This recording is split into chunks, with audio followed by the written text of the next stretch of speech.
Next जो chapter है it is regarding the money laundering methods. तो मनी लॉन्ड्रिंग के क्या क्या मेथड्स रहते हैं। तो मनी लॉन्ड्रिंग साइकिल को यहाँ पर समझना बहुत ज़्यादा ज़रूरी है कि टेररिज्म फाइनेंसिंग के मोड्स क्या रहते हैं, मनी लॉन्ड्रिंग का साइकिल क्या रहता है। तो सबसे पहले हम बात करने वाले हैं regarding the money laundering process. तो नेचर क्या है मनी लॉन्ड्रिंग प्रोसेस की। मनी लॉन्ड्रिंग क्या है, आप डायवर्जन करते हैं। तो ये क्या रहता है, एक कॉम्प्लेक्स प्रोसेस रहता है एंड डिपेंड करता है कि इलीगल सोर्सेज क्या है, मैनर क्या है, किस तरह से रिसिप्ट की गई है, फंड्स का क्वांटम कितना है, ज्योग्राफिकल स्प्रेड कितना है एक्टिविटीज का।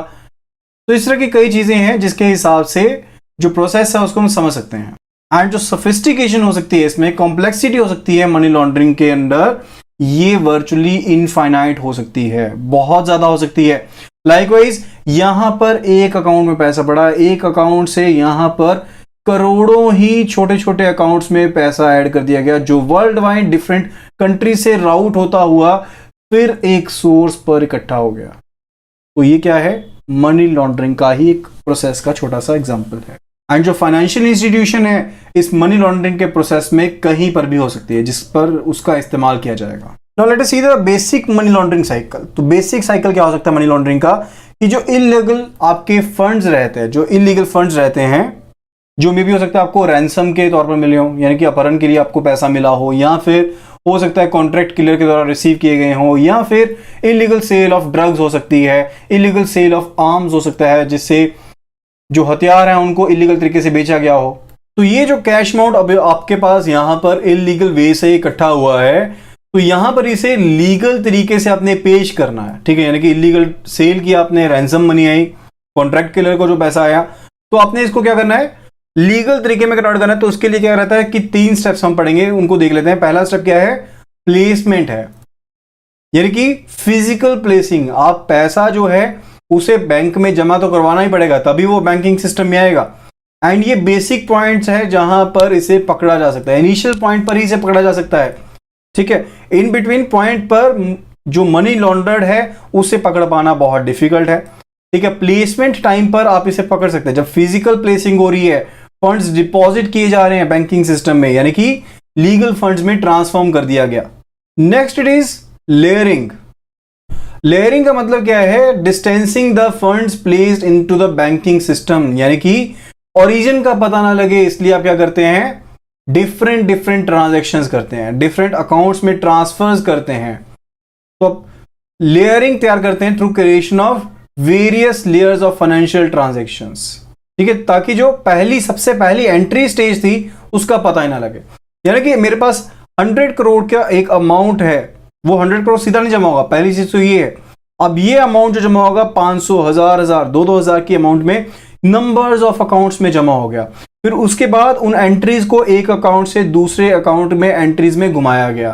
फर्दर उसके बाद जो ओरिजिन था उसका चेंज ही हो गया। अब ओरिजिन का पता नहीं लग रहा कि ओरिजिन कहां पर है, ओरिजिन का पता ही नहीं लग रहा, ठीक है। इसलिए कई बार प्लेसमेंट स्टेज को भी फाइंड आउट करना बहुत ज्यादा क्या हो जाता है, डिफिकल्ट हो जाता है। तो लेयरिंग क्या है, डिस्टेंसिंग ऑफ फंड्स है, जहां पर जो पैसा बैंकिंग सिस्टम में प्लेसमेंट के दौरान लाया गया था हम उसे उसके ओरिजिन से क्या कर रहे हैं, दूर कर रहे हैं। तो वेरियस लेयर्स ट्रांजैक्शंस की क्रिएट की जाती हैं ताकि हम जो ओरिजिन पॉइंट था उसे ऑब्सक्योर कर सके। थर्ड जो स्टेप है दैट इज इंटीग्रेशन। ये तीनों जो स्टेप हैं ये इंडिपेंडेंट स्टेप्स हैं एंड ज्यादातर इन्हें साइमल्टेनियस वे में किया जाता है।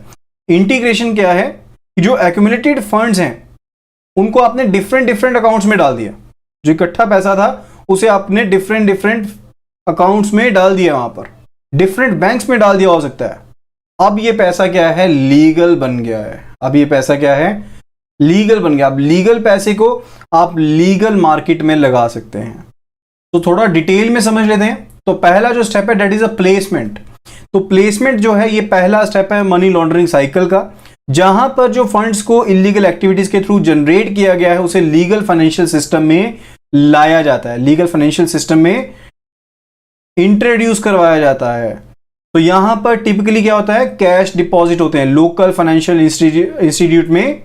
जो पैसा आपने स्मगल किया है उसे आप जमा करवाते हैं। तो कुछ एक क्या रहता है, थ्रेशोल्ड रहती है। लाइकवाइज अगर 50,000 से ज्यादा जमा करवाने हैं पैन कार्ड जरूरी है। अगर कुछ इतना अमाउंट हो जाएगा तो उसके लिए ये चीज मैंडेटरी है, ठीक है, तो रेगुलरिटीज हैं, कुछ ट्रांजेक्शन्स के लिए थ्रेशोल्ड है, इसे हम क्या कहते हैं, थ्रेशोल्ड है। तो यहां पर कुछ एक प्रॉब्लम्स आती हैं, कहां पर, प्लेसमेंट में, यानी कि जब पहली बार पैसा जो है वो मार्केट में इंट्रोड्यूस कराना, तो वहां पर प्रॉब्लम्स आती हैं, आपको थ्रेशोल्ड को पार नहीं करना है ताकि वो रिपोर्टिंग में भी ना आए। ओके, सो इसी कारण से यहां पर सिंगल अकाउंट का इस्तेमाल नहीं होता है, यहां पर मल्टीपल अकाउंट्स का इस्तेमाल होता है। अगर 100 करोड़ की अमाउंट को आपने डिफरेंट डिफरेंट अकाउंट्स में डालना है तो वहां पर एक अकाउंट का इस्तेमाल नहीं होगा, वहां पर कितने थाउजेंड्स ऑफ अकाउंट्स का इस्तेमाल होगा, मल्टीपल ट्रांजैक्शंस की जाती हैं। एंड साथ के साथ जो ये मनी लॉन्ड्रर्स हैं, ये नई नई तकनीकों को जांचते परखते रहते हैं ताकि ये जो भी प्रोविजंस हैं उनके दायरे में ना आए। सेकेंड जो स्टेप रहता है दैट इज अ लेयरिंग। तो प्लेसमेंट क्या है, जब पैसा जो है अपने बैंक में जमा करवा दिया है, दैट इज प्लेसमेंट। सेकेंड क्या प्रोसेस है, लेयरिंग है। सो फंड्स आपके एक बार फाइनेंशियल सिस्टम में आ गए हैं तो लॉन्ड्रर ने अब एंट्री पॉइंट से ध्यान हटाना है, यानी कि जो इन्वेस्टिगेटर्स हैं उनका ध्यान एंट्री पॉइंट की तरफ ना जाए, तो उन्होंने क्या करनी है, लेयरिंग करनी है, यानी कि ट्रांजैक्शंस की लेयरिंग करनी है। तो ये एक टेक्निक है जिसे आप इनिशियल ट्रांजैक्शन को कवर अप करते हैं, यानी कि नंबर ऑफ ट्रांजैक्शंस करेंगे, may be thousands, may be lakhs of transactions की जाएंगी डिफरेंट अकाउंट्स में ओवर द ग्लोब। कभी इस कंट्री से उस कंट्री में जा रहा है, उस कंट्री में कई डिफरेंट बैंक्स में मूव करता हो, किसी और पर्सन के अकाउंट में पैसा फिर वापस आ रहा है। तो सेवरल नेम्स में सेवरल फाइनेंशियल इंस्टीट्यूशंस के थ्रू ओवर द ग्लोब हो सकता है, ऑफशोर बैंक्स का आप इस्तेमाल कर रहे हैं, या फिर कोई और ट्रांसफर्स हो सकती हैं जो आप फॉरेन ट्रांसफर्स यूज करें, तो उनके थ्रू पैसा घूमता हुआ वापस से क्या आता है, चैनलाइज होता है। तो that is the layering part. तो यहां पर भी यही चक्कर रहता है कि अगर ट्रांसफर किसी पर्टिकुलर अमाउंट से ज्यादा करते हैं, थ्रेशोल्ड अमाउंट से ज्यादा करते हैं, तो उसे मॉनिटर किया जाता है। तो जो लॉन्डर्स रहते हैं इस चीज की तरफ पर्टिकुलर अटेंशन करते हैं कि जो स्ट्रक्चरिंग रहेगी ट्रांजैक्शन की वो इस तरह से रहेगी कि आपकी ट्रांजैक्शन किसी को रिपोर्टिंग में ना आए, किसी तरह की रिपोर्टिंग में ना आए। तो यही कारण बनता है कि ग्लोबल में अगर देखिए तो ट्रांसफर्स तो ट्रिलियंस में होती हैं, ठीक है। तो इस तरह की ट्रांजैक्शंस में ऐसी ट्रांजैक्शंस को पकड़ पाना बहुत ज्यादा डिफिकल्ट हो जाता है। मोर ओवर टेक्नोलॉजिकल डेवलपमेंट्स तो हैं, क्विक रिस्पॉन्सेज तो हैं, लेकिन फिर भी जो डिफरेंट कंट्री से अगर आपने किसी अकाउंट की इंफॉर्मेशन लेनी है तो वो इतना आसान नहीं है। Third step is integration. तो ये फाइनल स्टेज है मनी लॉन्ड्रिंग साइकिल की। इस स्टेज में जो पैसा है अब वो लीगल तरीके में आ गया है। एक एग्जांपल के थ्रू समझिए, एक स्मगलर है एक्स जिसके पास 100 करोड़ का पैसा है, 100 करोड़ है, उसने थाउजेंड्स ऑफ अकाउंट्स के थ्रू ये पैसे को चैनलाइज करके कहां डाल दिया, बैंकिंग सिस्टम में प्लेस कर दिया। सो फर्स्ट स्टेप आपका यहां पर कंप्लीट हो गया। डिफरेंट उसने कोई पैसा बाहर भेज दिया, किसी पर्सन को भेज दिया, कोई किसी कंपनी में इन्वेस्ट कर दिया, कोई कहीं पर कर दिया, एंड ये ट्रांजैक्शंस मल्टीपल ट्रांजैक्शंस घूमती रही। तो वो क्या प्रोसेस हो गया, लेयरिंग का प्रोसेस हो गया। एंड अब एक बार लेयरिंग हो चुकी है, यानी कि जो ओरिजिन था वो खत्म हो गया हुआ है, तो अब इस पैसे को फिर से क्या किया जा रहा है, कभी किसी कंपनी में इन्वेस्टमेंट कर दी, यानी कि आप लीगल वे में अब इस पैसे को क्या कर रहे हैं, इंटीग्रेट कर रहे हैं इकोनॉमी में ताकि ये लीगल लगे। ठीक है, गोल्ड परचेज कर लिया, कोई अमेनिटीज परचेज कर ली, कोई प्रॉपर्टी परचेज कर ली, ठीक है। तो ये सभी क्या हो रहा है, आप इलेजिटिमेट मनी को लेजिटिमेट मनी की तरह इस्तेमाल कर रहे हैं। तो जहां पर तो आपने इस तरह के पैसे को, इलीगल पैसे को लगाना है, कहीं पर तो आप स्टॉक्स में पैसा लगाएंगे, कमोडिटीज में लगाएंगे, इन्वेस्टमेंट्स में लगाएंगे, रियल एस्टेट में, गोल्ड में लगाएंगे।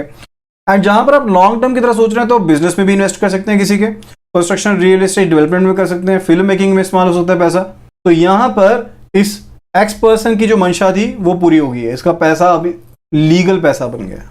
सो ये साइकिल रहता है किस चीज का, मनी लॉन्ड्रिंग का साइकिल है।